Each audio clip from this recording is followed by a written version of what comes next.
di jam, ada seorang bocah yang sedang gugup.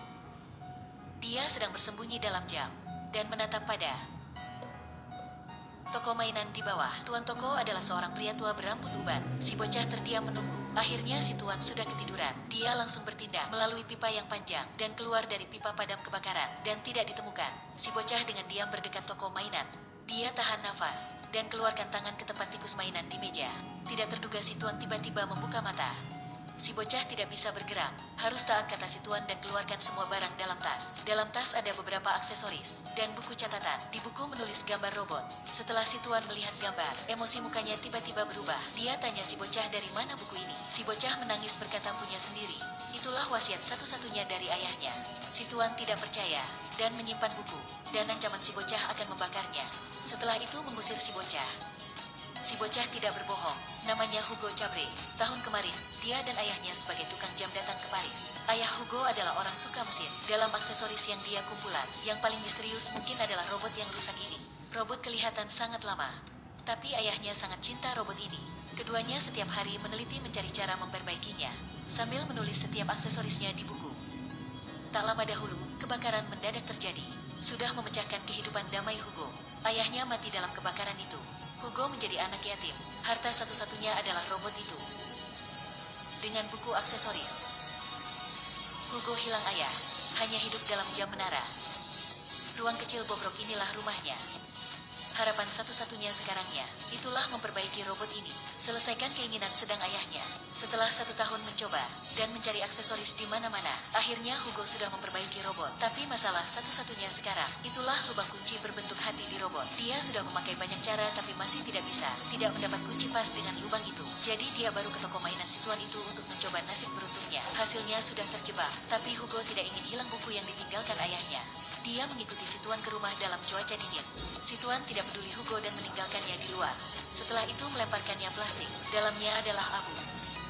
Hentilah, buku sudah dibakar jadi abu ya. Hugo sangat sakit hati. Itulah harta satu-satunya dari ayahnya. Dan juga adalah harapan satu-satunya bisa memperbaiki robot. Tapi waktu itu seorang gadis kecil menemui Hugo dan berkata si tuan sudah berbohong. Bukunya masih aman. Hugo meminta si tuan menerimanya sebagai anak buah. Si tuan dingin melemparkannya mainan tikus yang rusak. Setelah itu menyuruh Hugo dalam 1 menit memperbaikinya. Sejak kecil Hugo sudah ikuti ayah memakai banyak mesin. Hal ini tentu saja tidak menyusahkannya.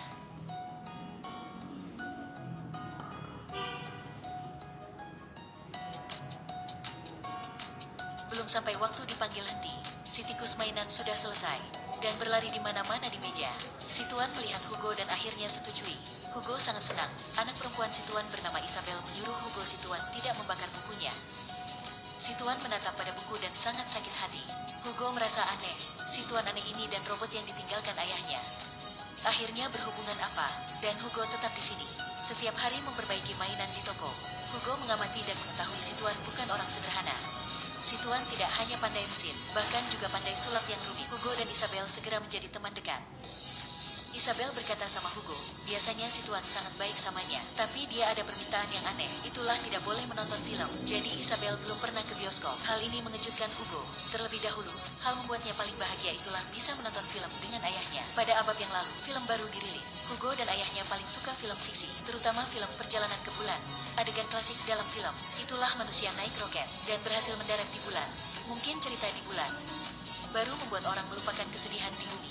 Setelah ibu Hugo meninggal, film ini membantu Hugo dan ayahnya melewati kesakitan. Dia memutuskan mengajak Isabel ke bioskop. Keduanya dengan diam ke bioskop. Inilah kali pertama Isabel menonton film. Dia sangat gugup dan digemar mendalam. Setelah menonton, keduanya berjalan kaki di jalan. Hugo sangat kaget menemukan di leher Isabel sedang memakai kunci berbentuk hati. Sangat mirip dengan aksesoris yang kurang di robot.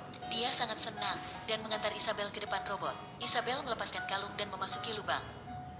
Tontonan ajaib terjadi. Roda gigi mulai bergerak. Robot mulai menulis sesuatu di kertas. Awalnya garis lukis sedikit kacau, tapi sesaat lagi hampir dibentuk satu mahakarya sempurna di kertas.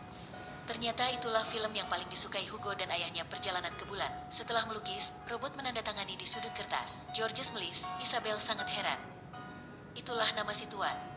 Melihat nama Georges Melis, keduanya sedang tercengang.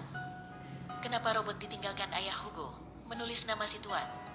Mereka ke rumah menemui si tuan. Melihat lukisan, istri si tuan sangat stimulasi. Dia langsung menyembunyikan keduanya ke dalam kamar tidur dan berkata bagaimanapun tidak bisa membiarkan si Tuan melihat lukisan ini. Tapi Hugo sudah sensitif menyadari, sebelum Puan menutup pintu, dia terus-menerus melihat pada lemari. Dalamnya pasti ada rahasia. Isabel membuka kotak, banyak lukisan. Itulah adegan-adegan di film. Salah satunya itulah film yang dia dan ayahnya paling suka, Perjalanan ke Bulan. Si Tuan dengar suara segera masuk kamar. Melihat gambar-gambar terjatuh di mana-mana dalam kamar, dia sangat marah. Dia mengambil dan membocorkannya, tapi istrinya sudah mencegah. Hentilah, inilah antusiasmenya ya. Aku adalah apa sih? Aku hanya tuan toko mainan biasa aja. Setiap hari menjualkan mainan biasa itu. Setelah itu Groges Melis sudah menangis. Isabel dan Hugo tidak tahu harus lakukan apa. Keduanya hanya bisa terdiam keluar kamar. Georges Melis adalah siapa? Mungkin Anda belum pernah dengar. Tapi jika tidak ada dia, dunia akan tidak bisa sesama hari ini. Pada awal abad yang lalu, film dirilis di Paris. Film pertamanya berjudul Kereta Masuk Stasiun. Ketika kereta berdekat dengan halayak, mereka sangat terkejut. Inilah kali pertama manusia mengalami kekuatan film. Georges Melis awalnya seorang pesulap. Setelah menonton film, dia terpikat oleh bidang ini. Dia menjualkan semua harta dan fokus pada sutradara. Masa itu, film-film hanya membuat tentang kehidupan biasa. Tapi Georges Melis ada pandangan istimewa. Dia hanya memperhatikan pada ilmu fiksi. Dan dengan resmi membuka masa sinematografi. Memakai alat sangat kasar, Georges Melis sudah menemukan banyak sinematografi. Menggunakan teknis pemegatan untuk membuat peran muncul dan hilang. Menaruh akuarium di depan kamera membuat adegan di bawah air. Dan menemukan mesin zoom. Dan memotret membuat banyak teknis lain. Semua hal ini dari buku sejarah film berjudul Membentukkan Mimpi. Isabel dan Hugo mencari buku di perpustakaan. Bagian akhir buku penulis sangat sayang berkata, film-film dibuat dari kamera, tapi Georges Melis sudah mengubah film menjadi seni. Tapi sutradara berbakat ini sudah mati dalam Perang Dunia Pertama. Membaca sampai sini Hugo dan Isabel sangat curiga. Bukankah si Tuan masih hidup sehat kan? Tiba-tiba penulis buku berdekat. Dia tidak bisa percaya pada telinganya. Penulis adalah penggemar pada Georges Melis. Sejak kecil dia pernah ke studio Georges. Tempat itu sebagai kastil magik besar, merupakan tempat membentukkan mimpi sebenarnya. Tontonan di studio mengesankan mendalam pada penulis. Tapi setelah Perang Dunia Pertama, Georges tiba-tiba hilang. Semuanya berpikir dia sudah mati dalam perang. Penulis keluarkan kotak kayu. Dalamnya merupakan film plastik Georges yang dikumpulkan penulis. Dia meminta Hugo dan Isabel mengantarnya ketemu idolanya. Ketikanya membawa mesin tayang ke rumah Georges. Penulis berkata sama Puan, bahkan suaminya adalah orang besar.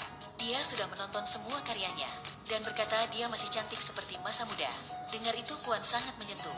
Ternyata, masa muda Puan adalah aktris utama dalam film Georges Melis. Puan mengundang ketiganya masuk rumah. Mereka bersama menonton lagi film Perjalanan ke Bulan, melihat dirinya muda cantik. Puan tiba-tiba menyentuh menangis. Isabel tersenyum berkata sama ibu, ibu cantik sekali, dia selalu cantik. Semuanya melihat di belakang. Georges Melis berdiri di belakang. Georges Melis berkata, telinga aku selalu menyadari suara mesin tayang film. Melihat adegan terbiasa dalam film, Georges sangat seru. Dia baik menyeka air mata maupun ceritakan lagi ceritanya. Dia ketemu istrinya di studio.